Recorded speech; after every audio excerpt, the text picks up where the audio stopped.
Shalom teman-teman, mari kita sama-sama untuk merenungi firman Tuhan yang terambil dari Timotius pasalnya yang kedua ayatnya yang ke-22. Sebab itu jauhilah nafsu orang muda, kejarlah keadilan, kesetiaan, kasih dan damai sejahtera bersama-sama dengan mereka yang berseru kepada Tuhan dengan hati murni. Sekali lagi, sebab itu jauhilah nafsu orang muda, kejarlah keadilan, kesetiaan, kasih, dan damai sejahtera bersama-sama dengan mereka yang berseru kepada Tuhan dengan hati murni. Di sini saya akan mengangkat suatu tema, yaitu adalah anak muda yang sedang mengejar masa depan, atau anak muda dengan impiannya. Yang pertama, ada 3 poin penting yang akan saya ambil. Yang pertama adalah strategi menghindar. Strategi menghindar ini mengajarkan kita tentang menjauhkan diri dari lingkungan atau situasi yang memicu dosa. Strategi ini, kalau kita berbicara tentang strategi, itu berarti apa yang kita susun, apa yang telah kita rangkai, dan yang akan kita laksanakan.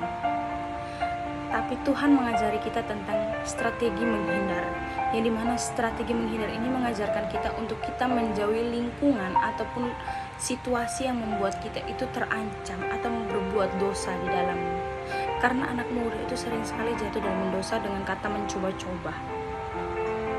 Maka Tuhan mengajarkan kita untuk selalu dekat kepadanya dan menjauhi hal-hal yang atau situasi yang memicu kita untuk melakukan dosa. Jika kita sudah melakukan dosa, memang kita bisa untuk dimaafkan Tuhan, memang kita bisa mau untuk berubah, tapi tidak semua orang bisa berubah dan tidak semua orang bisa menerima akibat dari dosa itu.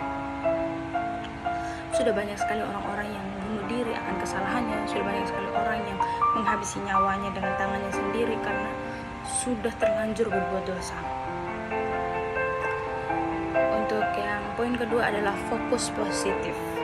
Fokus positif ini mengajarkan kita bukan tentang sekedar berhenti berbuat salah, tapi aktif mengejar kebaikan.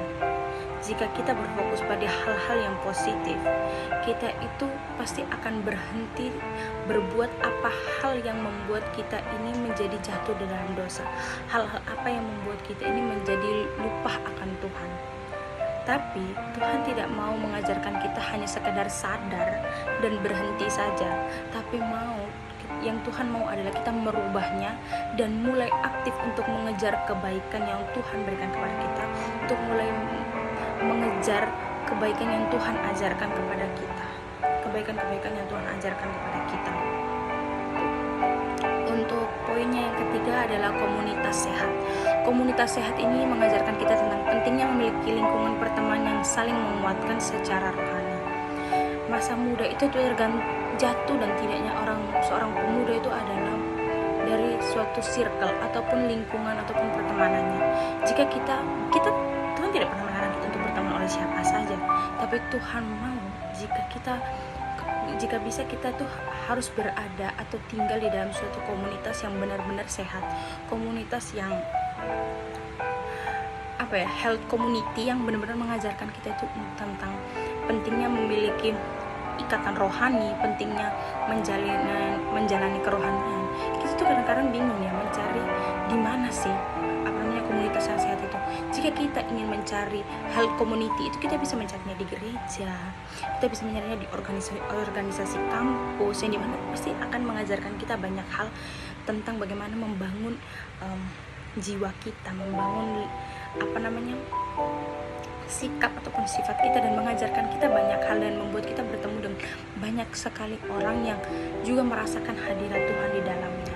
Seperti itu. Mungkin fokus pada mungkin yang bisa saya ambil adalah jika kita